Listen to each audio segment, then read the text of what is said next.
Baik, bismillahirrahmanirrahim. Assalamualaikum warahmatullahi wabarakatuh. Kembali bersama saya Budi Andan Saputra dalam program podcast alumni. Pada kesempatan ini telah hadir bersama-sama kita seorang narasumber, yaitu Saudara Hendra SE ya? SPD Bang. SPD. Oke. Selamat datang. Selamat Bang datang Hendra ya. Bang Budi ya. Oke. Pas betul Hendra. Hendra SPD, Sarjana Pendidikan. Pendidikan. Tapi kalau kita tengok di riwayat itu sempat di pesantren sama Man tuh, Ya, Bang betul. Hendra ya. Mungkin bisa cerita Bang Hendra dari lahirnya di mana, kemudian jenjang pendidikannya Bang Hendra, silakan. Oke, baik. Terima kasih Bang Budi. Ya, Mudah-mudahan bulan puasa ini kita dalam keadaan sehat ya Bang Budi. amin. Jadi Bang Budi, saya pertama itu sangat bahagia sudah berada perantauan itu berada di Kota Dumai. Titik akhirnya gitu. Karena dari sekian banyak perjuangan hidup, akhirnya di Dumai. Gitu. Oh, udah jauh merantau ya? Ya jauh merantau kemana-mana, tapi cuma Sumbaria, tidak jauh kemana-mana. Tapi perjalanannya. Jadi dulu kalau dibilang TK, saya tidak ada di TK. Saya langsung SD. SD. Ya, langsung. Lahir di mana, Bang Hendra? Lahir itu di Kabupaten Solo, Lembang Jaya, Danau Kembar. Kalau daerah kecilnya Teratak Baru. Danau Kembar ini yang danau atas dan bawah itu? Ya betul. Oh, oke. Kecamatan Lembang Jaya. Kalau sekarang dia sudah terpisah dua kecamatan, jadi saya berada di Lembang Jaya. Lembang Jayanya. Nagari Koto Laweh. Laweh Koto ya? Itu Koto kan. Jadi Bukan Kiamat aja yang Laweh ya? Solo ya. Ya. Jadi kemudian saya sekolah SD itu tahun 92 di SD 31 Pasinggerahan namanya. Pasinggerahan. Ya, Pasinggerahan. Itu nama Nagari Salayo Tanang. Salayo Tanang. Kemudian setelah SD, karena kebutuhan ekonomi, saya merantau atau dibawa oleh mama itu ke Bukit Tinggi. Mama itu keluar adik beradik dari ibu. Ya, mama itu. Paman lah kalau Paman bahasa kalau Indonesia. bahasanya. Ya, silakan. Jadi dibawa beliau ke Bukit Tinggi, saya dimasukkan ke Pondok Pesantren Al-Ma'arif di Koto Selayan. Jadi saat itu udah dibawa sama mama ya? Ya, dibawa oleh mama karena dari sekian banyak keluarga, beliaulah cuma yang sarjana, kan begitu Bang. Iya. Jadi saya dibawa oleh beliau, kemudian disekolahkan di Bukit Tinggi di Pondok Pesantren. Pondok pesantren apa namanya? Al-Ma'arif. Al-Ma'arif. Ya. Itu masuk pesantren keinginan dari Bang Hendra sendiri atau ada keinginan dari mama itu sendiri atau paman tadi? Jadi kalau seandainya waktu umur sekolah SMP itu Bang Budi, kita belum bisa memutuskan itu. Ikut aja ya. Ikut aja. Sini bagus, oke kan. Yang penting sekolah. Tuh yang penting sekolah. Iya. Tapi yang sedihnya Bang Budi, waktu di pondok pesantren itu, karena memang balik lagi cerita ekonomi. Jadi saya waktu itu masih ingat betul, kawan-kawan sudah pada punya kasur, cuma karena telat bayar ke pondok pesantren karena memang belum ada duit mungkin orang tua. Jadi saya tidur di atas tikar ya, yang kawan-kawan sudah beli kasur itu 1 minggu awal, 1 bulan awal malahan. Nah, itu saya tidur dan sebelumnya saya tidak pernah berpisah dengan orang tua. Itu nangis dalam sarung kan. Bungkus pakai sarung, nangis di dalam kan. Iya. Kalau boleh tahu Bang Hendra anak berapa? Saya anak ke-6 dari 6 bersaudara. Oh, berarti bungsu ya. Anak bungsu. Anak bungsu. Memang berat lah bagi anak bungsu yang biasa bersama orang tua, dimanja, tahu-tahunya berpisah. Ya, betul Bang Budi. Iya. Dan saat itu ya kembali lagi semua kakak-kakak tetap disekolahkan oleh paman waktu itu. Oleh mama. Paman yang sama. Ya. Jadi kakak pertama itu cuma tamat SMP ya. Kakak tamat SMP. Kakak kedua itu di Bukit Tinggi juga. Iya. Di perawat. Paman juga yang menyekolahkan itu Bang Budi. Alhamdulillah lah ada Ya. paman yang betul-betul Paman. ini ya. Memang konsep orang Minang, anak di pangku, Kemanakan di bimbing. Ya. Bukan di jinjang. Orang ke kampung di Patenggang. Itu dia. Siap. Dipertenggangkan. Ya, karena saya sering ketemu cerita sama narasumber juga, kalau dari Minang itu memang ketika susah biasa pamannya mengambil alih tanggung jawab orang tuanya untuk melanjutkan pendidikan kemanakan gitu ya. betul. Jadi itu menjadikan referensi untuk kita mengambil sebuah keputusan di masa depan. Seperti sekarang, Om Budi. Ya. Alhamdulillah, ponaan-ponaan saya itu udah memiliki usaha masing-masing sekarang. Iya. Sekarang anak kakak yang pertama itu saya punya usaha briling. Saat mereka menikah itu udah saya serahkan habis-habisan itu brilingnya, kelola dengan dia di Pasar Bundaran itu kita ada punya usaha briling. Di Dumai itu ya? Di Dumai. Oke. Kemudian anak kakak yang nomor 2 yang pertama tadi, adiknya ada laki-laki, buka laundry di Padang. Alhamdulillah sudah berdiri sendiri. Itu semenjak dia kuliah semester kedua kalau tak salah. Pertama dia buka usaha coffee shop. Nah, kemudian karena perkembangan tidak memberikan keuntungan yang signifikan, berubahlah buka laundry. Alhamdulillah jalan sekarang. Memiliki 2 karyawan. Dan seperti inilah ya yang kita lihat ya, kelebihan dari orang Minang, ya kan? Dia lebih cenderung berusaha daripada sebagai pekerja. Ya, kan? betul. Baik, Bang Indra, kembali ke pesantren tadi, ya kan? Ya. Jadi selama 1 bulan itu Nangis tidur dalam sarung. beralaskan Tikar lah. tikar. Ya, seperti itu. Satu kamar kalau boleh itu berapa orang saja itu? Bukan satu kamar, Om Budi. Satu asrama luas seperti itu, aula, terus nanti kasur. Di hall ya? Ya, di hall lah. Jadi satu hall itu berapa orang? Waduh, waktu itu saya hampir lupa lah. 40 ada? Ada mungkin, lebih mungkin. Lebih. Nggak ada ya saat itu yang menumpangkan Bang Indra, Indra sini aja sama saya gitu, nggak ada?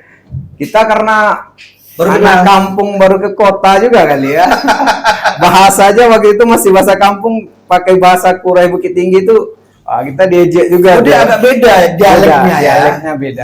Iya. Beda dialek. Solo dengan ini ya. Ya. Oke. Kalau kita T-nya itu kan agak T gitu kan. Agak jelas ya. Oto Yanti Belanta. Itu bahasa Solo betul ya. Jangan lebih maksud yang di Belanda. Iya. Oke. Jadi pesantren bagaimana saat itu mengikuti pendidikan? Apakah dengan jauh dari orang tua berpengaruh nggak Berpengaruh. dengan nilai prestasi? Kalau di pesantren ya itulah yang membentuk kita sekarang. Jadi waktu itu pesan mama, ya kan, pesan paman dan Paman pesan, ya. Seperti apapun kita di masa depan, setidaknya kita punya rel kereta api untuk berjalan gitu. Ya. Jadi basic dasar kita, saya merasakan sekarang basic dasar pesantren itu terhadap diri itu sangat berpengaruh besar Pesantren. dalam membentuk karakter kita. Ya. Nggak, maksud saya begini. Kan jauh dari orang tua nih. Ya, Bungsu lagi kan. ya. Dengan jauh orang tua itu mengganggu nggak terhadap prestasi pendidikan? Karena jauh nih, gitu. Tidak, Om Budi, malah menjadi semakin semangat kan. Oh gitu ya. Menjadi semangat karena ingin membuktikan bahwasannya kita merantau itu harus berhasil Dan gitu. tidak sia-sia. Dan tidak sia-sia. Karena melihat kembali ke paman itu menjadi seorang role model bagi kita. Wah, beliau berhasil nih. Beliau PNS gitu kan. Waktu itu beliau kalau tidak salah mengajar di SMP 3 Gadut Kabupaten Agam ya. Berarti memang basicnya guru ya. Basic beliau guru. Jadi itu menjadikan kita semangat. Kita harus seperti beliau. Iya. Karena waktu itu, karena kekurangan pengetahuan dan pengalaman juga Bang Budi. Ya. Waktu saya di pesantren itu ya berusaha otodidak aja, belajar bahasa-bahasa. Pastinya pesantren lebih berat kan? Pelajaran umumnya dipelajari, tambah lagi pelajaran agamanya, ya kan? Ya, tapi di pesantren itu Bang Budi membentuk karakter kita lebih baik. Disiplin waktu, disiplin belajar, disiplin segala sesuatunya. Mandiri yang paling penting. Kalau boleh tahu nih Bang Indra ya, Ya. waktu pesantren masih ada nggak sih tim bully-bully?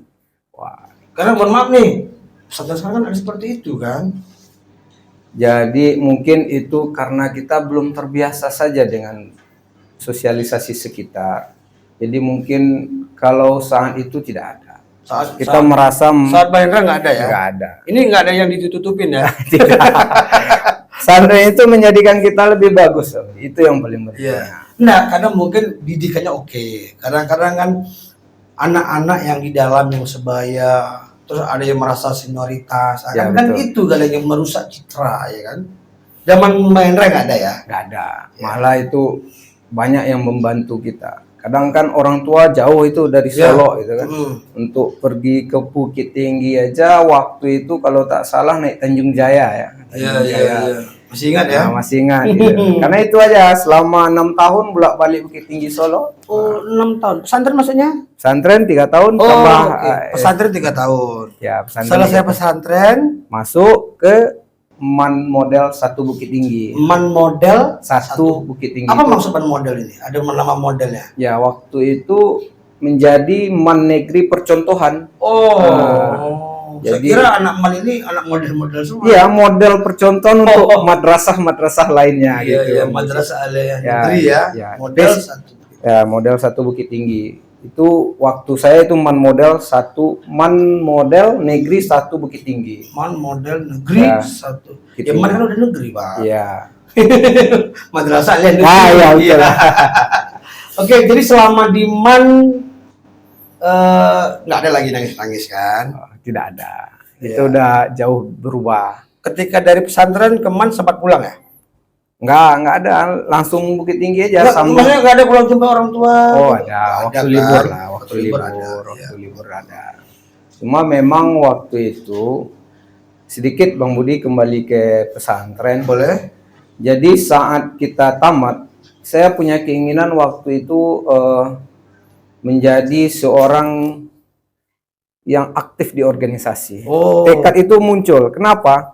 Saat kita ingin mengambil peranan, saat kita ingin dikenal oleh baik kepala sekolah, baik guru-guru, kita harus aktif di organisasi. Di kalangan akademis ya? Ya, di kalangan akademis. Karena saya merasa waktu itu ada kawan, saya lupa namanya. Dia selalu menjadi seorang yang setiap ada apapun informasi, dia dipanggil itu.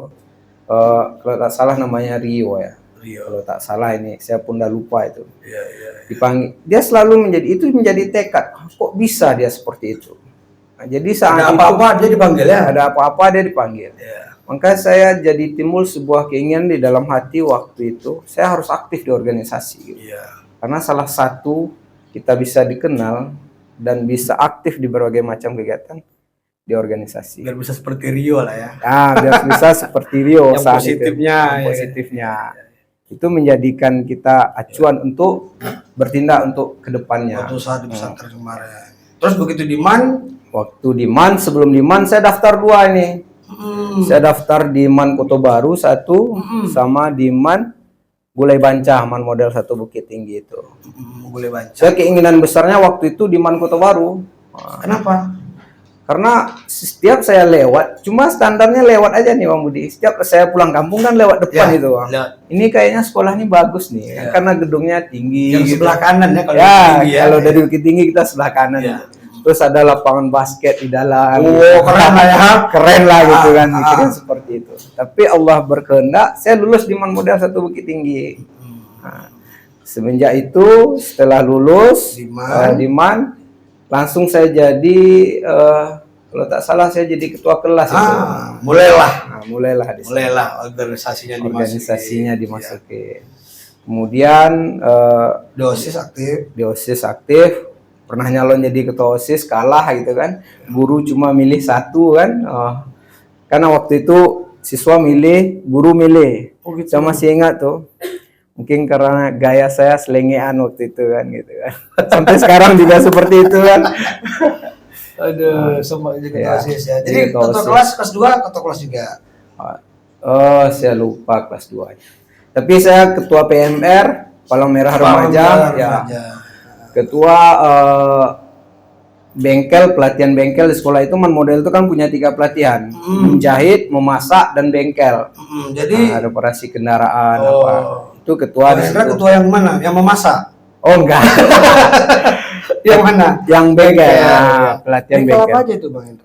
Di situ waktu itu bengkel sepeda motor. Bengkel sepeda motor. Lebih ke bengkel sepeda motor. Otomotif ya. Ya, tapi dekat juga tuh dengan memasak tadi. Jadi orang itu setiap hari itu kan siap proses belajar mengajar, kita pelatihan. Ya. Setelah pelatihan mereka masak goreng, kita lapar, dekat lah ke situ. Karena cewek semua kan. Ini gitu dia. lah. Oh, kalau Man udah ada cewek ya? Ada Campur cewek, ya? campur ya. Santri yang nggak ada campur ya? Pesantren tidak campur. Jadi ya. saat itu Bang Hendra sebagai ketua bengkel. Ya, Dekat ketuanya. dengan tempat masak. Dekat. Masakan siapa yang enak saat itu? Waduh, pokoknya semua enak lah ya. Karena standar sama waktu Sama, itu. ya. Ya. Udah mulai senang lah sama cewek saat itu ya berarti ya? Oh sudah. Jujur. Tapi kita balik lagi basic tadi, basic dasar tadi kita tidak ada lah istilah berpacaran. Suka ada kan? Suka Senang lah, ada. Cuman tak tersampaikan. Tidak tersampaikan dan tidak ingin disampaikan gitu kan. Karena proses kita memang ditanamkan oleh paman waktu itu. Hendra, kamu harus sekolah benar-benar dan jangan banyak cerita nakal-nakal lah seperti itu. Jangan banyak ulah lah. Karena buktikan dirimu dan jadilah sesuatu yang bermanfaat baik untuk orang banyak seperti itu. Gitu ya. Dan itu Udah tertanam didoktrin ya, didoktrin Nah, dan ya. tertanam lah. Di dalam kehidupan kita sehari-hari gitu. Cabut sekolah nggak ada? Nggak pernah. Nggak pernah. Anak tulen baik-baiknya. Iya, Cabut iya, sekolah iya, tidak. iya. Pacaran juga enggak ya? Pacaran juga enggak lah. Jadi selama SMA atau Man tadi ya, Ya, apa yang paling berkesan sekali pembentukan karakter organisasi. di situ ya? Jadi saat itu saya mulai melatih diri untuk bisa aktif dan ya komunikasi lah, banyak belajar membaca buku tentang komunikasi, Banyak berorganisasi. banyak berorganisasi, aktif juga waktu itu di basket gitu kan. Wah, anak basket ya? Kalau tak salah itu prestasi sama kawan-kawan juara satu waktu itu di lapang kantin Bukit Tinggi. Oh, lapang kantin. Ya, lapang Iya, kantin. iya. Itu antar apa? Antar satu sekolah? Antar SMA. SMA. Lawan terakhir itu kalau tidak salah SMA 3 Simpang Aur Kuning kan. Simpang Aur Kuning. Ya, SMA 3. Itulah. Dan berhasil kan. Dari sekian banyak pertandingan yang dihadapi sama kawan-kawan, itu pernah itu juara satu. Itu kawan-kawan. prestasinya ya. Ada dapat beasiswa waktu Jumat? Oh, tidak ada. Tidak ada. Beasiswa dari paman aja. Ya, beasiswa keluarga lah kan. Ya, beasiswa paman lah. Hal yang terpahit yang dialami waktu di Man. Hal terpahit ya sering nahan perut lapar lah. Kenapa?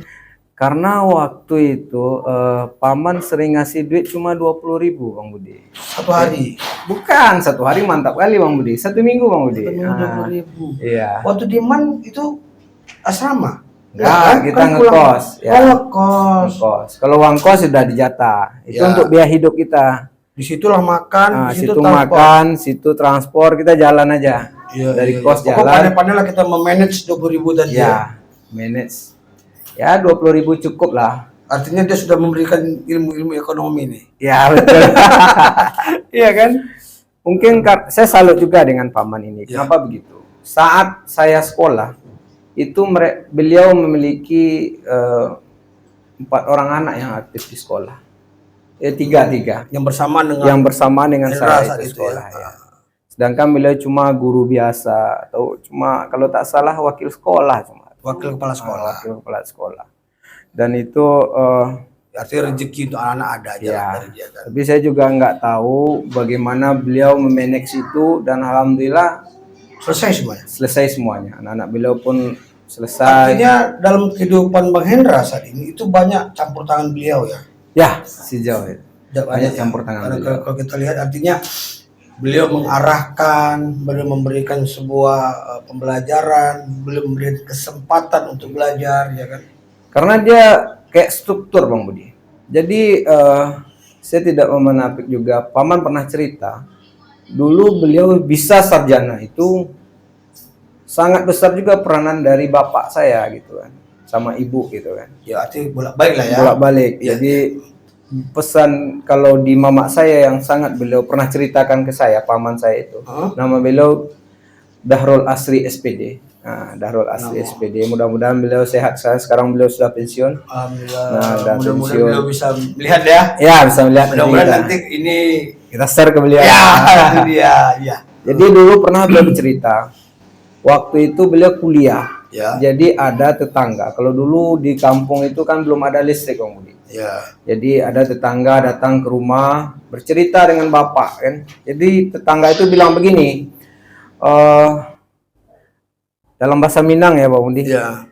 Atau kita Nanti saya translate kan. Translate. Mengapo jo ang sekolahan sideh itu gitu. Kenapa juga sih disekolahkan Sidas? Ya, Sidas itu panggilan kalau kampung kan nama Dahrul Asri panggilan sideh gitu kan. Pokok panggilan yang cantik ya, pasti ada kampung. Jadi bapak bilang ini, biasalah, yang penting biswanya bisa membantu penakan-penakannya. Dan itu mama dah tidur itu di kamar, cuma dengar gitu kan. Dengar dia, ya kan. Sangka beliau udah tidur. Itulah yang melekat di diri beliau. Iya. Dan alhamdulillah ke anak Dan penakan. itu pun terdoktrin mungkin ke dia. Kayak beliau kan. Dan beliau buktikan beliau bisa berhasil sarjana dan menjadi pegawai negeri. Ya. Dan apa yang diinginkan dari kakak-kakaknya, abang-abangnya ditunaikan lagi. Kan begitulah kan. Betul.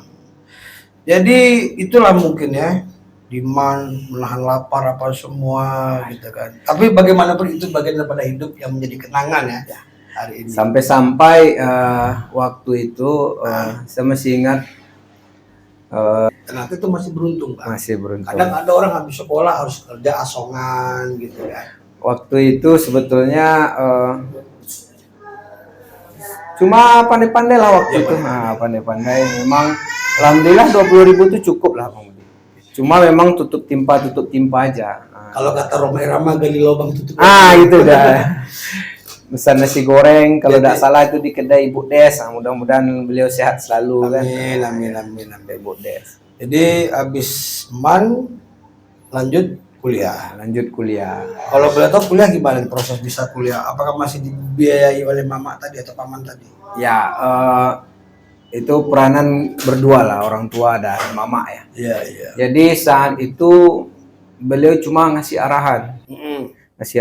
Hendra mau kemana gitu kan? Mau kuliah di mana? Saya bilang ingin kuliah di UNP lah Mak, Universitas Negeri Padang, jurusannya ini. Nah saat itu Bang Budi, kembali flashback waktu di MAN, saya dapat brosur itu di tepi kelas paling ujung di dekat gerbang keluar. Ya. Jadi ada brosur, di situ ada tulisannya non formal education. Non formal education adalah sekolah yang membentuk life skill, memberikan pelatihan, membantu orang-orang yang putus sekolah. Jadi di situ saya baca, wah ini bagus juga jurusan. Mulai dari situ saya terpikir, saya akan milih jurusan pendidikan luar sekolah ini. Nah, saat itu apa namanya? Pendidikan luar sekolah, PLS. Mulai itu di kelas 3. Jadi saat saya lulus Bang Budi, flashback ke belakang. Jadi orang kan pada les untuk bisa dapat jurusan masuk universitas sesuai apa mereka. Ikut bimbel lah dulu ya. Bimbel. Saya ikut bimbel juga Bang Budi. Ada duit? Nggak ada, gratis. Jadi waktu itu saya tahunya begini, ada brosur waktu itu ke sekolah. Jadi ada bimbel gratis setiap hari Minggu atau hari Sabtu di SMA 2 Kota Bukit Tinggi. Nah, itu saya ikut Bang Budi. Disitulah melatih kemampuan untuk bisa. Cuma jurusan yang saya pilih tetap saya di dalam pikiran waktu itu saya harus pilih jurusan pendidikan luar sekolah. PLS tadi ya PLS tadi, karena baca brosur itu saya baca, karena dari sekian banyak itu yang saya dapat dan itu saya pahami. Tertarik ya? Nah, tertarik karena kata suka waktu itu kembali di MAN saya juga aktif di Pipala ya. Pipala itu Pemuda Islam Pencinta Alam. Nah, saya bagian ketua SAR-nya, survival untuk bertahan hidupnya di situ. Nah, itu karena PLS itu saya sangat tertarik itu. Kenapa? Karena di PLS itu ada gitu, ada dibahas itu. Wah, ini bagus juga nih gitu kan. Sesuai dengan hobi ya. Sesuai dengan hobi. Oke. Sesuai dengan hobi itu, kemudian saya ikut les gratis Bang Budi. Ya, disitulah ternyata waktu itu adalah sekitar 15 orang. Alhamdulillah orang bisa bimbel, kita juga bisa bimbel gitu kan. Nanti kita bagaimana memanfaatkan kesempatan ya, lah. Betul. Ya. Itu otodidak aja, kebetulan aja semua Bang Budi. Tidak ada perencanaan apa, dapat brosur ikut daftar dan sendiri gitu. sendiri. Jadi akhirnya kuliah di UNP. Ya. Kalau dulu namanya IKI Padang itu ya. Ya, kalau saya udah UNP Bang Budi. Ya, sebelumnya kan ya, IKI Ya. Padang, UNP Padang. Universitas Negeri Padang. Ya, betul. Itu melalui saat itu UMPTN. UMPTN ya. UMPTN namanya ya. Nah, luluslah di sana. Lulus di situ. Sesuai dengan bidang yang Keinginan. tadi. Nah, saya pilih jurusan 2. Ah, Kalau secara passing grade-nya sebetulnya saya salah. Saya pilih pendidikan sejarah. Kenapa? Karena melihat paman pernah ngajar sejarah gitu kan. Saya pilih pendidikan. Dan pilihan pertama pendidikan luar sekolah. Sebetulnya passing grade sejarah lebih tinggi. Cuma karena keinginan tadi, taruhlah di pilihan pertama gitu kan. iya, iya. PLS ya alhamdulillah lulus gitu. PLS-nya langsung ya. Ya, PLS-nya langsung. Itu pas keluar pemberitahuan, saya waktu ikut ke Padang Bang Budi, alhamdulillah sendiri Bang Budi, sendiri. Pas lihat nomor keluar itu ada dapat kawan orang Bukit Tinggi. Disitulah proses kita. Sendiri ini jadi Kawannya cewek cowok nih. cowok. Harus jelas dong. Kalau kita agak kurang ini interaksi dengan cewek Bang Budi. Cowok Bang Budi. Ya, Dan mereka sampai kami tamat kuliah, alhamdulillah kami satu kos. Nah gitu. Kuliah berapa tahun? Kuliah kalau tak salah saya 4 tahun ya. Cepat ya. Bukan cepat, agak lama lah. 4 tahun setengah. 4 tahun setengah. Standar lah. Standar ya. Iya, orang kan 5 tahun. Ada orang yang 3 tahun kan? Ya 3 tahun rupanya dia diploma. Ini kan 3 tahun setengah. strata 1 kan? Ya, strata 1. Ya kan mungkin saja dia ambil semester pendek. Iya, selalu diisi ya. Di kuliah itulah banyak cerita saya bagaimana bertahan hidup Bang Budi. Kalau di SMA masih dibayang-bayang oleh ada paman gitu. Udah lama. Jadi ketika udah kuliah Nah, disitulah kita mulai murni mandiri. murni mandiri enggak juga lah. Kita bantuan orang tua. Iya. Tapi kan Disitulah kita nguli, buat bangunan. mulai ya, Nah, sambil kuliah sambil kerja. Ya, dapat beasiswa juga. Dapat beasiswa. Kalau Karena- mau tahu beasiswa apa tuh? Beasiswa kalau saya lupa itu. Beasiswa apa namanya? Berapa BB. lama dapatnya? Oh, lumayan lama Bang Budi. Ada 2 Rata-rata semester, sampai saya tamat itu adalah bisa diapakan itu uang-uang yang beasiswa banyak dan ada program-program kita juga pernah buat film dulu gitu. Dapat dari Dikti gitu. Iya, iya, iya. Itu film kita tapi kita nggak menang. Waktu itu tes terakhir itu di Universitas Andalas. Maksudnya buat film gimana nih? Jadi dulu waktu kita udah kuliah ada program Dikti untuk buat media belajar atau saya agak lupa. Jadi kita didanai Bang Budi. Didanai oleh Dikti. Kemudian berbagai macam lah buat alat, kalau yang teknik mungkin buat alat. Karena kita pendidikan, kita orientasi ke pendidikan, Iya. membuat bahan ajar. Oh, Bahan ajar. Jadi kita waktu itu tiga tim ya, namanya Putra, siapa saya lupa nih, dah Banyak lama lupa betul ya. banyak lupa. Panjang perjalanan hidupnya Budi, karena Iya. sekarang ini selama di BRI pun udah banyak apa ya. Jadi buat film itu kita dapat bantuan dari Dikti. Kalau tak salah saya sama pembimbingnya Ibu Irma Wita waktu itu. Irma Wita sekitar 10 jutaan atau berapa ya? banyak. Ya, itu kita buat film. Filmnya media belajar 3. Itu ada SD, kemudian rumah sakit dan apa satu lagi ya? Saya lupa nih satu lagi. Kok 3 lah Bang Budi, 3. Jadi cuman kalah ya. Kalah, tapi itu yang paling penting dapat bayar uang semester. Terbayar lah ya. Terbayar dari uang itu. Oke, tamat sekolah, lanjut kuliah, habis kuliah kemana? Habis kuliah ngelantur dulu sekitar 2 tahun kalau tidak salah. Sampai ke Bengkulu ikut tes PNS, sampai Solok Selatan ikut tes PNS. Betul udah beberapa kali ya ikut tes PNS? 2 kali ikut. 2 kali. Belum ada. Alhamdulillah belum ada rezeki, Belum ada rezeki ya. di situ. Oke. Karena mungkin ada kata-kata yang terlontar waktu kuliah. Saya nggak ingin lah jadi PNS. Itu dia. Karena kan bapak PNS nih Bang Budi. PNS-nya gini, penjaga sekolah, golongan 2A. Gitu. Itu diangkat karena pengabdian aja. Pengabdian saja. Pengabdian. Itu sempat terlontar. Mungkin Allah memberikan apa kan? Ini udah inilah pernah, gitu. gara-gara omongan kemarin. Nah, gara-gara omongan kemarin. Oke, oke. Jadi 2 tahun belum jelas. Tadi di awal sempat cerita udah keliling kemana-mana ya. Iya, betul. Sumbar. Akhirnya kapan Bengkulu. terakhir masuk? Kapan akhirnya masuk ke Riau itu kapan? 2011. 2011. 2011 masuk ke Riau. Ya, 2011. Pertama di daerah mana? Langsung di Jamukti ya, Jamukti. Waktu Nah, itu yang ke Riau. Itu Iya. Dumai. memang Dumai langsung. Oh, langsung ke Dumai. Langsung ke Dumai. Tidak ada singgah-singgah kemana. Iya, iya, iya. Dari kampung ikut mobil sayur. Nah, itu saya ingat betul. Iya, Bukan iya. pakai bus Om Budi, ikut mobil sayur. Kebetulan waktu itu ada abang jualan sayur di Dumai ya, masih di Pasar Bundaran lah. Beneran. Pasar Bundaran. Bawa uang 50.000 itu. Sisa uang 50.000 itu adalah waktu itu saya di kampung ikut dari BPS ya, statistik untuk Badan Pusat Ah, Statistik. ya. Jadi ada gaji lah waktu itu. Nah, jadi sekian lama bertahan, habis duit tinggal 50.000, tidur aja di rumah, disuruh beladang sama ibu, sama bapak waktu itu, Sama orang tua lah sama ya. orang tua.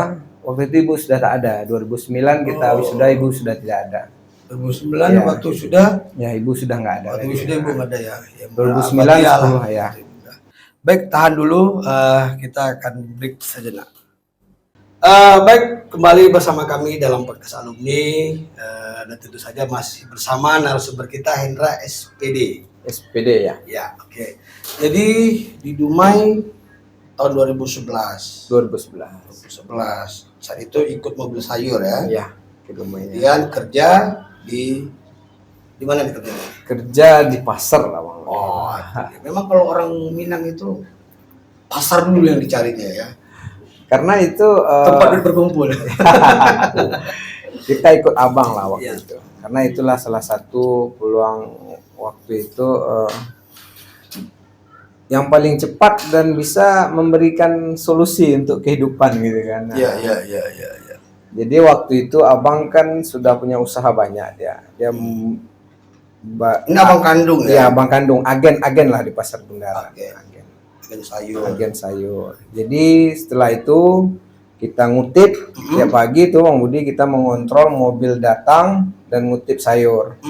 Nah, disitulah mulai tumbuh jiwa bisnis yang terbentuk, mulai dari hal-hal kecil sampai hal-hal besar lah. Iya. Pertama dalam kita ngutip itu, orang itu sering dia punya toke di Bukit Tinggi. Terus dia ngirim duit beli sayur ke Bukit Tinggi. Nah, mereka selalu antri di bank. Nah, mereka antri di bank. Saya berikan solusi. Kalau dulu kita store di BRI itu kan 5.000. Kalau dulu kalau nggak salah kita store di BRI berapa itu kita store 5.000, bayar 5.000. Saya punya ide bagaimana ini menjadi ladang penghasilan bagi saya. Nah, saat itu rata-rata 40 pelanggan lah ada kita.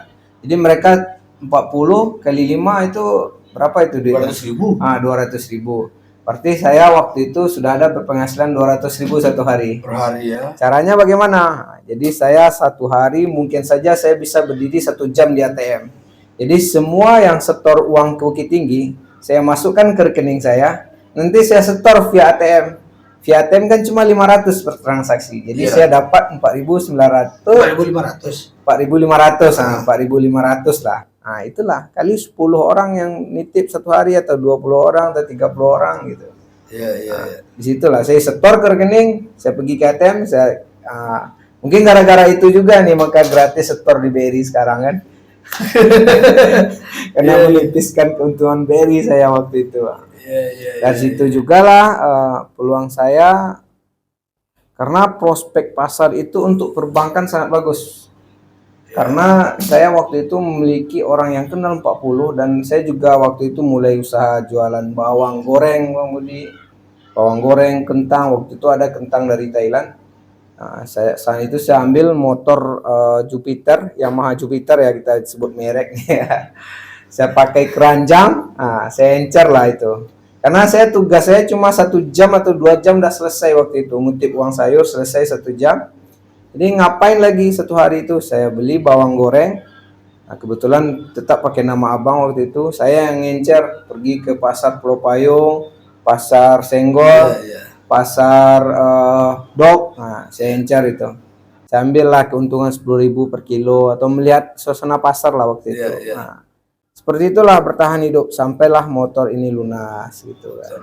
Dan motor itu saya kasihkan ke abang saya nomor 4 ya. Motor itu sudah lunas saya kasihkan ke abang nomor 4. Abang nomor 4 di mana? Di kampung Di ya, kampung. di kampung. Berarti plat BM ya dibawa ke sana. Ya, plat BM dibawa ke sana gitu. Iya. Tapi sekarang itu Masih ada motornya? masih ada, masih Alhamdulillah terawat ya. terawat. Nah, Berapa itu lama tuh seperti itu? sekitar 2,5 tahun tadi lah Bang 2 Budi. tahun setengah. Kemudian flashbacknya, setelah itu abang ini risih melihat saya. Kenapa? Dia sarjana masa di pasar Iya. gitu kan. SPD. Waktu itu saya dipaksa beliau masukkan berkas ke Bank Danamon, terus ke mana lagi banyak lah beberapa instansi beberapa lah ya. instansi. Saat itu saya dipanggil oleh Bank Danamon. Ya karena saya tiap hari pegang duit juga kan, saya tolak panggilan itu gitu kan. Sombong. Bukan sombong. Cuy. Memang waktu itu ini nggak enak nih gitu kan. Saya tanya kan, saya nggak mau gitu kan. Waktu itu sekian berjalan waktu itu 1 tahun itu 1 tahun saya selalu disuruh abang kirim berkas. Kirim lamaran lah ya. Kirim lamaran. Karena tertarik bisnis di pasar ini, saya juga waktu itu pokoknya semua ada orang yang cari toke sayur, nanti saya kasih dia sayur lewat saya, terus saya ambil fee Rp500 naikkan. Pokoknya dia pesan keledek 100 kilo, saya naikkan harga 500, dan dapat 50.000 gitu. Kita nggak mahal-mahal, tapi rutinitas setiap hari ya, seperti itu. Jadi dari banyak sumber untuk bayar kredit. Nah, kemudian saya tetap ya basic itu saya pelihara pengalaman di pasar itu saya jadikan sebuah tindakan untuk bertindak ke depannya Bang Budi. Nah, kemudian saya setelah itu dipaksa lagi sama abang. Kebetulan waktu itu orang Bank Mandiri itu sering ke pasar Bundaran, jadi abang merasa dekat itu. Kalau tak salah namanya Uyan, Bang Uyan itu. Seingat saya. Kalau jumpa sama beliau, alhamdulillah. Saya sering juga berterima kasih karena titik awal balik dari situ saya masukkan berkas, saya masukkan ke Mandiri Sudirman ya, Mandiri Sudirman. Karena waktu itu ekonomi kita udah mulai merosot nih Bang Budi di pasar Bundaran. Apa penyebabnya?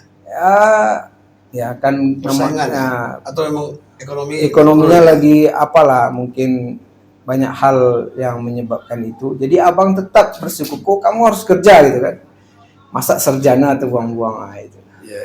Masa sarjana terbuang-buang. Dan itu menjadi flashback juga dan menjadi referensi berpikir kita ke depan itu. Nanti ada hubungannya itu. Bilang seperti itu. Jadi setelah itu saya masukkan ke Sudirman, saya ditolak mentah-mentah. Di Mandiri Sudirman. Kenapa? Mungkin karena orang pasar kali ya, Bang. Karena orang pasar. Karena memang saat saya wawancara itu dengan pimpinannya ada celotehan. Celotehan di belakang. Masa orang pasar ke bank kan gitu. Padahal kita satu nih. Nggak tahu dia mungkin. Saya ditolak di situ. Jadi setelah itu Bang Uyan kirim berkas saya ke Mandiri Sudirman. Mandiri Sudirman diterima oleh Ibu Riana Nafis. Bu Riana Nafis diterima saya di sana. Langsung itu saya memiliki nasabah banyak di pasar Bundaran. Karena selama ini saya lihat marketing itu kurang berani ke pasar. Karena basic mereka kan berbeda dengan saya. Kalau saya pendekatannya, ini udah kenal nih, gampang kan gitu. Yang butuh uang di mana, yang tidak butuh uang di mana gitu kan. Yang memiliki dana banyak di pasar ini siapa, yang sering macet kredit siapa, tahu gitu kan. Tahu Karakter itu. Jadi alhamdulillah saat itu banyak saya dapat nasabah di pasar. Saya masukkan ke Mandiri. Seiring berjalan waktu 1 tahun, 2003 kalau tidak salah. Ada kawan 2013 ya, 2013 ya. Oh ya, 2000. Sering berjalan waktu, ada kawan dari Mandiri pindah ke BRI.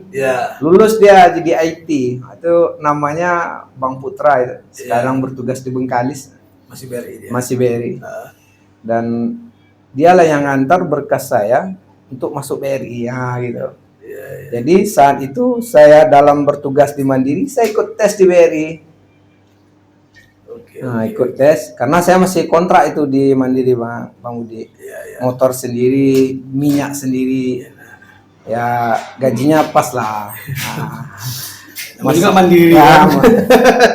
Dituntut mandiri gitu. Tapi satu hal yang saya cermati dari awal cerita Bang Hendra ini, Bang Hendra termasuk kategori orang penurut nih. Dia termasuk ini oke, disuruh ini ayo. Enggak, Orangnya bukan. begitu aja ya. Bukan. Bukan Bang Budi. Malah saya suka membangkang. Sebenarnya ya. Sebenarnya. Cuma belum nampak ya. Nampak ya. Jadi berapa lama di Mandiri kemarin? 1 tahun. 1 tahun. 1 tahun kurang sebulan lah. 11 bulan berarti Ya, ya. 11 bulan. Karena di bulan 11 itu abang nggak tahu saya pindah ke BRI. Dibilang pembangkang, abang nggak tahu itu saya masuk. Ini dia mulai. Saat itu gajinya saya tengok petugas BRI ini punya motor sendiri gitu. Makmur ya. Makmur ya. Udah lebih sejahtera. Nggak pernah duduk kedai kopi gue tengok mantri ya karena sibuk survei kan gitu. Mandiri ini apa ini? Mantri ini yang bagian survei. Bagian Mantri namanya survei ya? ya. Kalau di BRI kan mantri itu. Kalau di kita kemati itu Kang Sunat tuh. Mantri ini maka itu mantri itu dekat dengan warga dengan masyarakat. Nah itu maka BRI ngambil Dia langsung berhubungan ya. berhubungan langsung. Jadi saat itu putra inilah yang antar berkas saya ke BRI. Wawancara dengan Pak Adi itu waktu itu Pak Adi beliau sudah pindah ya. Sudah pindah wawancara alhamdulillah dengan ya beliau tanya itu ada namanya kemampuan kredit 5C itu. C apa nih? Ya 5C itu untuk kita bisa memberikan kredit mereka harus punya 5C itu. Pertama karakternya, kemudian agunannya bagaimana, kemudian jaminan usahanya bagaimana. Kok 5C lah Bang Budi. Pokoknya itulah ya. Kayaknya lupa. Lupa. Karena kasihkan bisnis buat aku nih ya. Ya. Jadi kemudian setelah itu saya diterima di BRI. Saya minta izin baik-baik sama Ibu Riana Nafis. Beliau bilang kalau memang itu Hendra punya solusi silakan, bagus, alhamdulillah. Diresign lah saya di Mandiri. Keluar baik-baik lah. Keluar baik baru. Nah, kemudian saya masuk BRI tahun 14. 2014. Terus BRI gimana prestasi di BRI? Prestasi. Nah apa? Jadi kan ini kan udah di Bank Mandiri nih. Habis itu masuk ke Bank BRI, ya kan? Sebagai menteri, gimana prestasinya? Oh, alhamdulillah. Jadi basic bisnis tetap jalan nih Bang Budi. Oh, yang di pasar tetap main ya? Tetap main lah waktu itu. Siapa yang pesan apa tetap jalan nih, HP aktif terus kan gitu. Jadi saat saya lulus di BRI, Ya. saya ikut pelatihan itu di Padang. Memang kalau di Mandiri sebelumnya tidak ada diberikan pelatihan, training. Jadi saat lulus di BRI saya di training itu 1 bulan. 1 bulan Ini kurang. BRI masih kontrak atau Masih kontrak awalnya 1 tahun awal. Kontrak ditempatkanlah di Rupat. Nah, ini mulai melalang buana ini. pertama di Rupat? Nah, pertama penempatan di Rupat itu waktu itu baru betul BRI dibuka di sana. Ya. Sebagai apa? Sebagai bagian marketing atau istilahnya kalau di BRI mantri. Menteri tadi itu ya? Ya, mantri. Setelah itu alhamdulillah kita diangkat jadi karyawan unit terbaik saat itu bersama Pak Damir Eli, orang Kepulauan Riau beliau. Oh, akhirnya jadi karyawan? Akhirnya jadi karyawan di Rupat sana. Iya. Unit terbaik saat Berapa itu. lama di Rupat? 1,5 tahun. Unit terbaik untuk Seriau. Iya, waktu itu kalau tak salah dengan AMBM Pak Mul nomor 2 se Indonesia kalau nggak salah saat itu. Luar biasa ya? Ya, karena dia baru Bang Budi. Ya. Iya. Pertumbuhan kreditnya bagus, tunggakannya Nggak ada sedikit lah ya. Karena baru. Simpanannya banyak gitu. Disitulah saya juga menemukan uang-uang di bawah bantal, uang-uang yang saat itu tidak lagi berlaku di Bank Indonesia karena awet gitu. Masyarakat masih nyimpan. Ya, masih nyimpan di bawah Sendiri bantal ya? sendiri. Iya. satu tahun setengah di sana akhirnya dapat prestasi terbaik satu ya. Dapat prestasi unit waktu itu. Kalau kami diangkat jadi kontrak gitu. Oke. Diangkat jadi karyawan tetap, dan di situ juga dapat istri Bang Budi. Ya. Oh, jadi ketemu jodoh di Rupat. Di Rupat. Bukan orang Rupat. Bertugas juga di Rupat. Dokter di Rupat waktu itu. Oh, jadi istrinya dokter. Kebetulan, alhamdulillah. Ya, kalau kebetulan dong, kan emang dokter. Oh ya, dokter umum. Dokter umum. Jadi saat itu di sana pegawai juga. Oh, belum, waktu itu dia masih kontrak lah. Kontrak di di sana, kontrak puskesmas. pusat. Di puskesmas. Oh, kenal lah di sana ya. Kenal di berjodoh. sana. Pura-pura berobat Bang Budi. Tunggu dulu. Pura-pura berobat ini maksudnya apa nih? kayak kita sakit lah, pura-pura sambil. Sebenarnya udah tahu nih. Wah, ini dokter nih kan gitu. Iya kan? Tapi belum tahu kita. Memang waktu itu ada kawan, dia sakit, namanya Satrio nih. Dialah otak pelaku dari segala semua ini kan gitu. Ya, terus jadi itu saat itu dia memang sakit, pergilah di situ. Itu Endranya nemanin si Satrio. Ya, pergi ke klinik Dokter Ratna itu. Namanya Ratna. Bukan, Ratna ini yang punya klinik. klinik. Ya, kakak orang rumah ini. Oh. Istri namanya Roshidah Munawarah. Oh iya. Jadi, Asli mana? Asli Duri dia, kelahiran Duri. Cuma Melayu Rohil ya. Melayu Rohil. Rohil juga ya. Dia mudah-mudahan anaknya bisa jadi wali kota Dumai kan. Dua agen dia. Jadi ketemu waktu nemanin Satrio. Ya. Jadi terus pakai BB waktu itu ya. BB ya. Terus kayaknya senang nih sama. Oh, enggak, belum ada kakaknya. Langsung waktu itu yang berada di klinik Dokter Rosi ini. Ya lobby lah. Banyak-banyak konsultasi. Setelah berobat di sana pulang ganti nomor PIN BB lah waktu itu ya Bang ini. Ganti PIN BB dapat ya. Sering ganggu. Akhirnya makan pertama dengan Dokter Rosi itu makan miso di Rupat. Iya pula. Itu pura-pura sakit itulah ya. Memang modusnya sih. Sebetulnya tujuan kita memang marketing ini kan gimana cara meningkatkan diri dengan supaya sasaran kita waktu itu sebetulnya Dokter Ratna ini ini harus jadi nasabah nih kan gitu. Kalau enggak nasabah simpanan, nasabah pinjaman gitu. Iya. Ya cuma waktu itu Dokter Ratna tak ada di tempat, jadi jumpa sama Dokter Rosi. Ternyata bukan target itu yang dapat, malah dapat istri di situ. Gitu. Semuanya dapat kan, istri dapat, simpanan dapat, apa semua. Iya. Gitu. Mulai main ilmunya ya. Ilmu marketingnya. Jadi nikah waktu masih bertugas di sana? Ya, 2000 udah pindah ke Dumai 2015. 2015 pindah ke Dumai. Ya. Waktu Bang Hendra ke Dumai itu si dokter masih di Rupat. Ya, masih di Rupat. Oke. Jadi tapi artinya LDR dong. LDRan. Ya. Kita pindah ke Dumai kalau tak Kenapa salah. pindah saat itu dipindahkan? Dipindahkan karena kita naik ya. Naik kelas ya? Enggak, tetap sama nih. Coba naik kelas jadi karyawan. Karyawan tetap di BRI. Kita jadi karyawan tetap. Jadi kita pindah ke BRI Dumai Kota, Jalan Sudirman. Ya. Jalan Bapak Sudirman. Sarit ya? Ya. Bersama unitnya waktu itu Pak Junta. Di situ kita juga mendapatkan nilai terbaik nih Bang Budi. SB istilahnya. Apa tuh? Sangat baik lah. Iya. Posisi masih mantri. Masih mantri. 1 tahun di situ pindah ke Bukit Kerikil. Wow. Terbuang dong. Bukan, malah enak Bang Budi.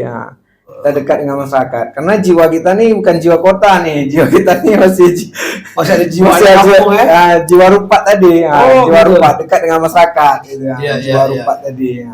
Jiwa Rupat kita dekat dengan masyarakat. Pergi kita Bukit Kerikil. Alhamdulillah situ kita jadi menteri terbaik saat itu. 2 kali menteri terbaik. Nasabahnya terbanyak yang baru ya. Iya. Karena memang di situ masih banyak orang yang nyimpan uang di rumah ya. Waktu di Rupat iya. Kalau di Bukit Kerikil itu udah kan banyaknya dari Medan itu perantau semua. Iya. Disitulah karir kita mulai melejit di BRI. SB istimewa, waktu istimewa ini di atas SB lagi. Itu banyak prestasi ya. Berprestasi. Artinya memang punya bakat marketing ya. Balik lagi ke Rupat nih Bang, lupa saya. Jadi saat saya bertugas di BRI Saya itu jualan jilbab Bang Budi, sama jadi agen rambutan. Nah, Oh, lupa ya. ada sambil-sambil juga ya? Nah, sambil tetap. Karena gini, Rambutan ambil dari mana? dari Rupat kita kirim ke Dumai. Oh. Kita sewa pompong waktu itu. Jadi Bang Hermanto yang nunggu di Dumai. Kita kirim ke waktu itu ke Palembang. Oh, luar biasa. Ya, Rambutan ya? ya rambutan. Kirim ke Palembang, kirim ke Sumbar.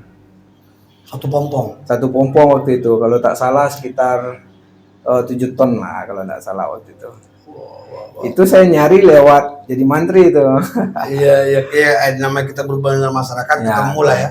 Peluang-peluang bisnis ya. Om bisnis, cari jengkol. Jengkol. Karena gini Bang Budi, gaji waktu itu, ini cerita lebih spesifik. Gaji waktu itu kalau tak salah 3 jutaan.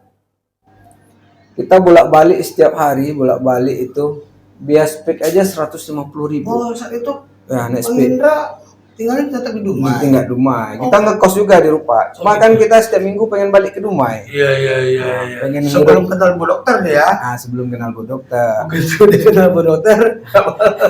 Enggak lah, harus ada yang ditanggung kan. Ada jadi istri kan. Iya.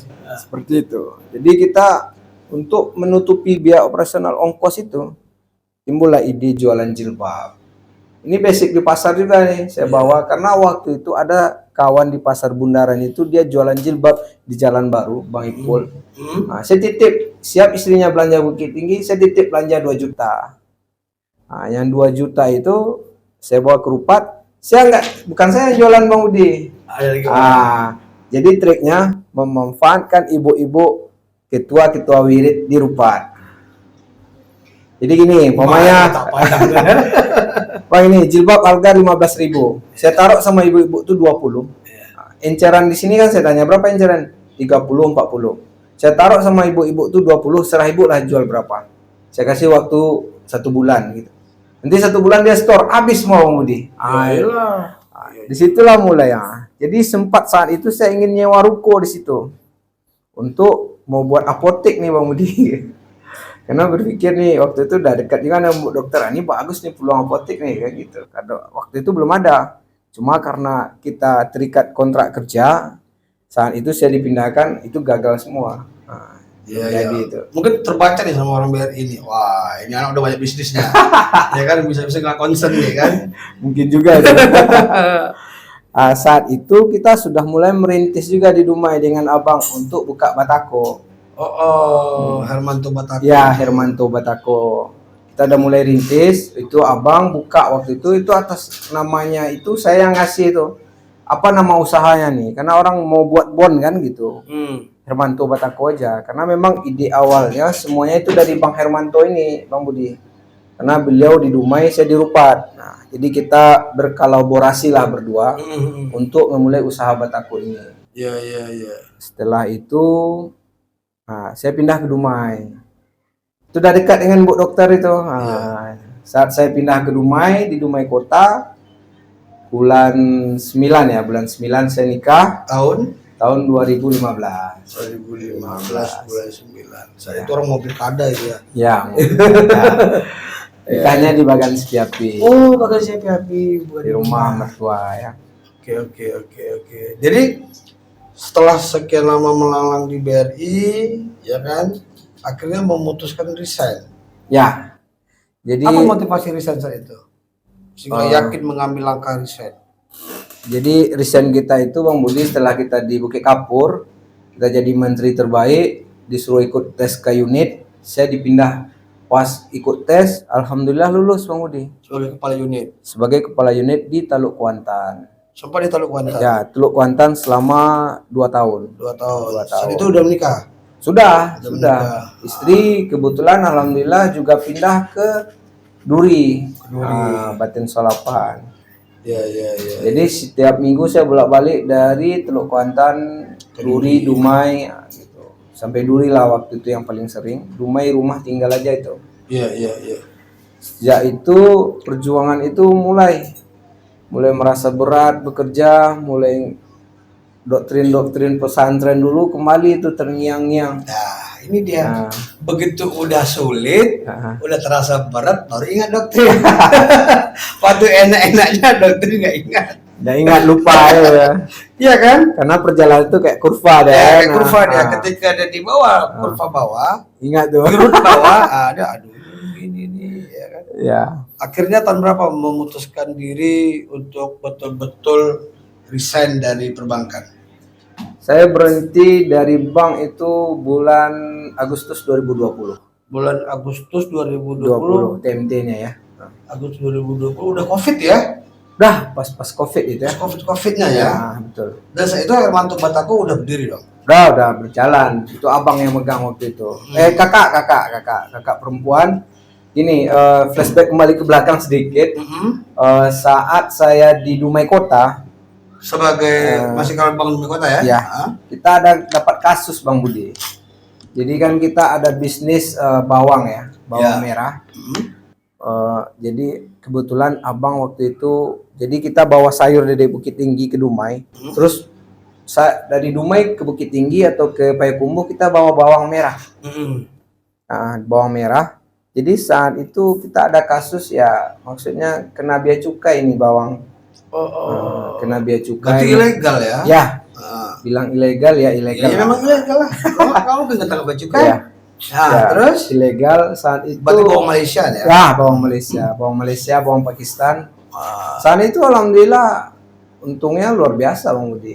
Bawang itu luar biasa untungnya.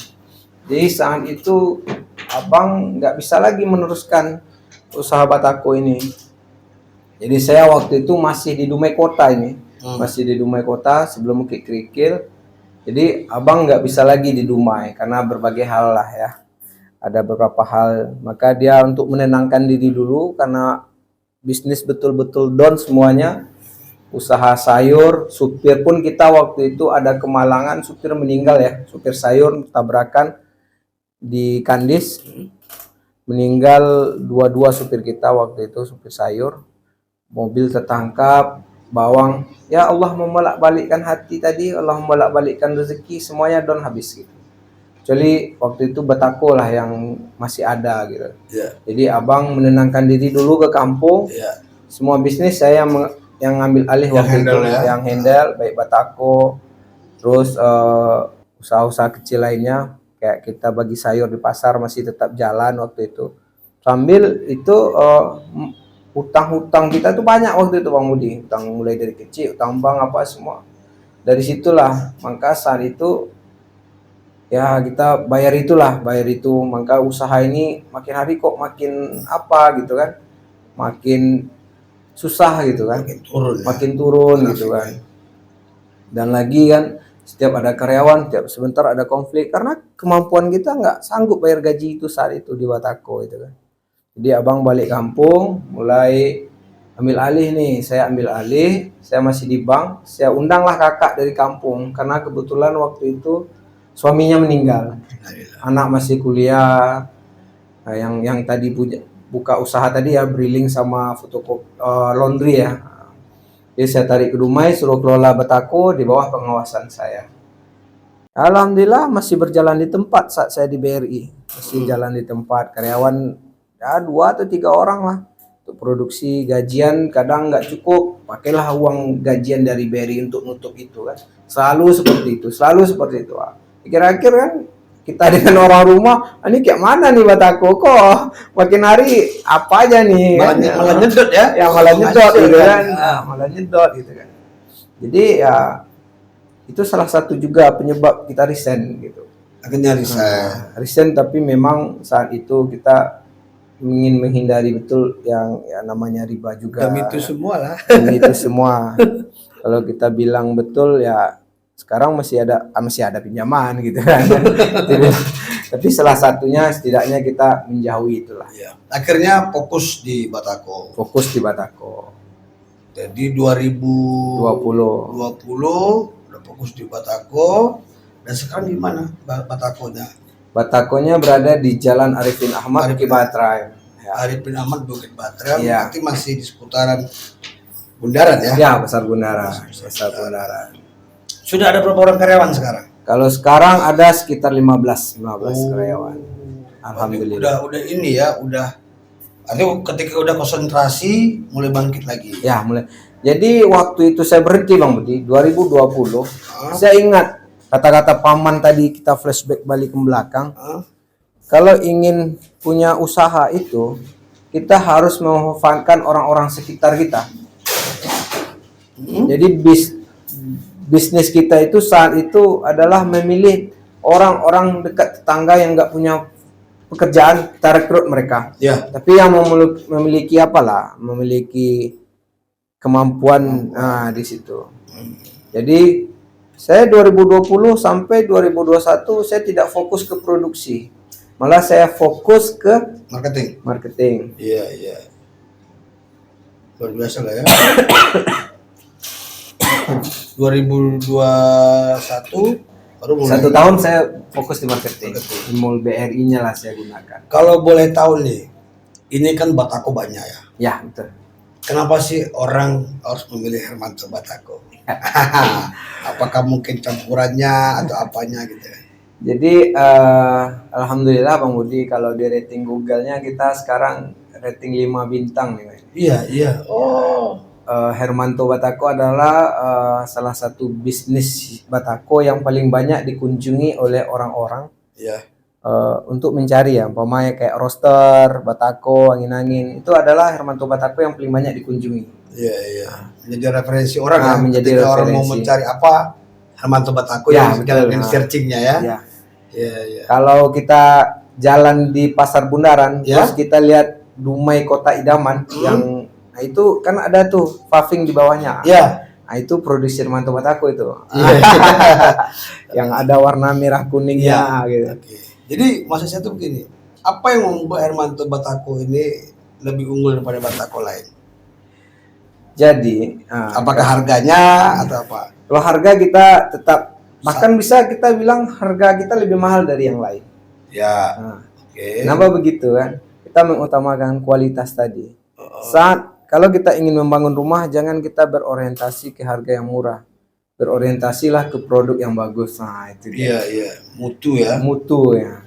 Insya Allah kita kalau Batako ya sesuai standarnya. Dia Hermanto Batako ini apa jadi produksinya? Batakonya. Batako, paving block, roster. Rosternya apa nih? Roster ini untuk angin-angin itu Bang Budi. Yang untuk untuk dinding gitu ya. ventilasi udara. Ya, Itu nama roster ya. Ya, roster namanya. Kalau yang angin-angin tadi itu juga. Ya, roster angin-angin. Terus buis beton, Bus beton apa nih? gorong-gorong istilah. Oh, gorong-gorong. Gorong-gorong untuk irigasi air, Iya. untuk sumur, untuk septic tank. Pokoknya yang seperti itu ya. Ya, Batako ini juga ada berapa jenis, ada yang cangkang. Nah, ini Cangkang ini maksudnya bahan dari cangkang. ya, bahan arang boiler. Iya. Jadi sebetulnya itu adalah salah satu pemanfaatan limbah yang sangat bagus. Limbah ya. Ya. Mana bagus? Yang cangkang atau yang non cangkang? Bagus sih dua-duanya. Ini karena yang ngomong kan yang jual. Karena gini, tergantung pilihan. Iya. Karena gini, saat dia milih Kalau Batako, harga? kalau harga lebih mahal pasir dia, cuma Apa? selisih Rp200. Bukan di bahan bakunya. Jadi gini Bang, saat kita memiliki pondasi rumah yang agak lemah atau kemampuan kita tidak pakai, umpama kita nggak pakai kayu untuk pondasinya kurang lah gitu. Bagusnya biar beban ke atasnya agak kurang, kita pakai Batako. Karena Batako lebih ringan. Cangkang. Ya, lebih ringan dia. Selisihnya sekitar 2 kilo 3 kilo lah. Gitu ya. Kalau Batako cangkang itu sekitar 5 kilo. Jadi kalau Batako cangkang kalau boleh tahu dicampurin apa aja? Semen, Pasir tetap, terus arang boilernya. cangkang tadi itu. Ya. Berarti dia 3 unsur ini Ya, ya. 3 unsur itu. Kalau yang satu lagi Sama pasir dengan semen saja. saja. Oh, gitu. Makanya kalau yang warnanya agak hitam-hitaman itu yang cangkang. berbahan cangkang. Harganya lebih murah Rp200 Ya, lebih daripada yang pasir. pasir. Oh, berarti kalau secara kualitas bagus yang pasir ya. Sama aja. Karena beban tadi kembali Iya. ke beban dia. Iya, Kembali iya. ke beban dia. Kira-kira dalam bisnis Batako ini apa risikonya? Risikonya itu karyawan pasti. Rawan ya. Karena kita main produksi butuhkan tenaga dan fisik yang kuat. Oh. Ya, terus bahan baku juga. Karena kan kita harus berhubungan dengan bahan baku yang berhubungan dengan galian. Kalau seandainya razia ya udah stop dulu kita produksi karena barang untuk diproduksi tidak ada gitu. Galiannya maksudnya apa nih? Ya galian kayak pasir gitu kan. Nah, pasir galian C, Iya. timbunan. Kan ini kita pasti beli. Ya beli. Tak ada hubungan sama kalian kan? Yang punya hubungan kalian kan yang punya pasir. Ya betul. Kalau itu tutup nggak bisa kita beli pasir. Itu kendala yang paling sering kita. Artinya kita membeli pasir sama kalian yang nggak punya galian ya berarti pasirnya ya. Oh iya. Semi ilegal juga nih. Semi ilegal. Iya iya. Ya. Terus gini bang, ketika kita membangun pakai batako itu apa nggak rapuh batakonya? Ini mohon maaf ya. Ya enggak lah Bang Budi. Enggak ya? Sejauh ini bagus ya. Bagus. Karena kan dia penyebab rapuh itu adalah campurannya yang kurang. Semennya yang kurang. Lebih banyak pasirnya. Nah, lebih banyak pasirnya. Iya iya. Dimanapun dia kalau seandainya tidak pas campuran semen dan pasir maka akan rapuh gitu. Apa itu lebih banyak pasirnya? Ya. Tapi kalau lebih banyak semen, Lebih bagus lagi. iya. Cuma nanti tidak kalau banyak betul semen nanti di biaya operasional. Oke. Gitu ya.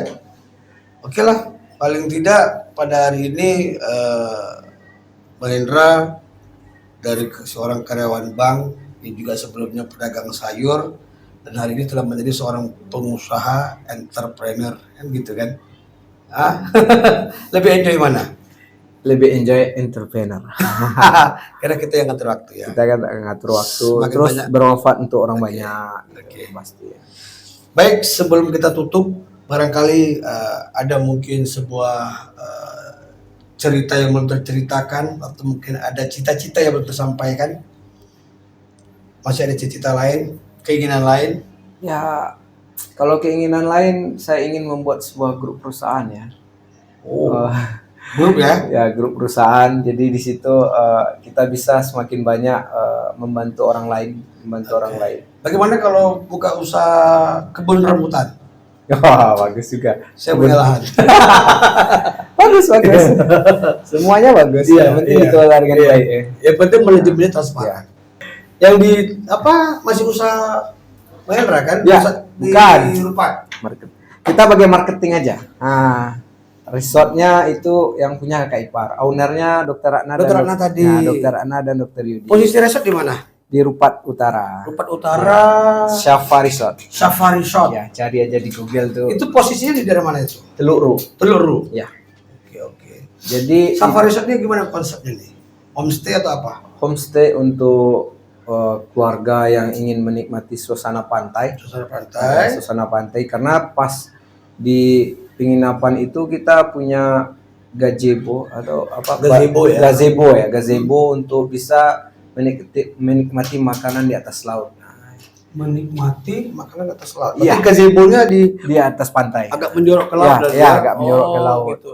Berarti view-nya nih Pantai. biasanya mengarah ke pantai ya? Ya, sunrise dia di sana. Iya. Jadi kita kalau mau nginap di Safari Resort itu kita harus bangunnya subuh. Iyalah, Biar karena dia nampak matahari. sunrise ya. Sunrise. Bukan sunset ya. Bukan sunset, sunrise. Matahari terbit Matahari ya. terbit. Oke. Ya. Kalau boleh tahu kalau di Safari Resort berapa satu malam? Itu ada 3 kamar. Ada yang paketnya Di situ paket ya? 350. 350.000. Ya, ada yang 400 Tunggu, 350.000 nih untuk kapasitas berapa orang? untuk bisa 2 orang rata-rata. Oh, 2 orang. Ya, 2 orang. 2 orang. 350.000 Ya. 2 orang. Fasilitasnya apa aja? Kualitas AC yang pasti. Pasti. Tempat tidur. Ah. Seperti penginapan biasa lah. Jadi satu malam 350. Ya, 350. Kalau yang 400 apa nih? 400 itu ada TV-nya tambahannya. Oh, yang 300 nggak ada. Ya, 300 nggak ada TV-nya. Oke. 300. Kemudian ada family room, itu Family bisa room. 8 orang. Bisa 8 orang. Itu Berapa nih yang family room? 800 ya. 800. Ya. Mana lah tahu nanti kan Ya. tim ICC mau ke Rupat. Boleh, siap. Tentunya Di situ juga kita menyediakan fasilitas bakar ikan mau di ikan-ikan segar dari nelayan-nelayan sekitar penginapan. Oh, berarti yang beli kita ya? Ya, beli Cuman kita bahan dan- untuk bakar ya. ada. Cuma mau beli udah dibelikan Mas Safari Dibelikan. Resort gitu kan. Oke. Safari Resort menyediakan lah mau bakar apa malam ini. Oh, gitu. Jadi kita sediakan panggangnya, silakan bakar-bakar. Oh, bakar sendiri. Nah, boleh kalau mau sendiri mau dibakarkan Oh, juga. dibakar. Ada perbedaan harga antara dibakarkan dengan bakar sendiri? Ya beda lah. Beda. Karena ada tenaga kerja yang harus Iya. dikeluarkan di situ. Berapa diskon bisa diberikan? Aman tuh. Iya. Nanti- Safari Resort ya. Ya, Safari Resort. Oke. Banyak nih bisnisnya. Berarti sudah menggeluti apa namanya itu kalau Safari Resort ya? Udah masuk ke perhotelan juga. Perhotelan. Penginapan ya. Penginapan dan perhotelan. Penginapan perhotelan. Kamar kita itu kamar Ada berapa kamar semuanya? sekitar 35 kamar. Family roomnya ada berapa? Family room ada satu. Cuma satu Ya, ya. cuma satu. Berapa bed dalam family room? Udah dua. Dua. Ada dua. Yang bed Bisa- besar ya? Ya, ada nanti bisa tambahan lah. Iya. Kalau tambahan kita cas 100.000 ya. Nah, per bednya. Bednya king apa queen? Ada king, ada queen. Gitu ya. Bisa 8 orang ya. Ya. Yang Oke, king oke. lah. Kalau di Kalau boleh tahu dari Rupat kita turun di Tanjung Kapal ya? ya turun di Tanjung Kapal, naik Roro, terus naik kita mobil selama 2 jam ya, 2 jam ya. Dari Pangkalan Nyirih. Pangkalan Nyirih cuma sekitar 25 kilo. Dari Pangkalan Nyirihnya? Ya, Pangkalan Dari Nyirih. Pangkalan Nyirihnya kalau 25 kilo berarti setengah jam lah ya. Ya, setengah jam lah. Oke. Baik, Bang Hendra, semoga menjadi pengusaha yang sukses, ya, entrepreneur, dan mungkin Amin. juga akan menjadi ingin membangun laba-laba bisnis ya. Insyaallah, Bang Budi. Ini masih ada yang belum tercapai. Apa nih belum tercapai? Klinik kan sama apa? Karena dulu niatnya Bang, Abang membuka klinik itu mau mendekati dokter. Begitu dokter udah dapat, lupa sama kliniknya. Tapi mudah-mudahan lah ya. Udah insyaallah. Depannya ada- Lahannya udah ada, lahannya. Ada rezeki, kan udah ada, tempat udah ada. Udah ada. Oke. Tinggal modalnya aja. Modalnya aja. Baik, Pak Indra, terima kasih. Dan kepada pemirsa dimanapun Anda berada yang mengenal dengan Hendra SPDI atau juga mungkin Hendra Caniago, itu bisa memberikan komentarnya di link channel kami ini. Dan mohon tonton channel ini dari awal sampai akhir supaya tidak gagal paham. Dan juga kepada pemirsa, kami mohon dukungannya terhadap channel ini dengan memberikan komentarnya, like-nya, dan juga tentu dengan subscribe-nya. Saya Budi Adnan Saputra, undur diri dari hadapan Anda. Bila taufik wal hidayah. Assalamualaikum warahmatullahi wabarakatuh. Terima kasih Pak Indra. Sama-sama. Iya. Karena ada tadi sebenarnya kita belum masuk ke KBRC.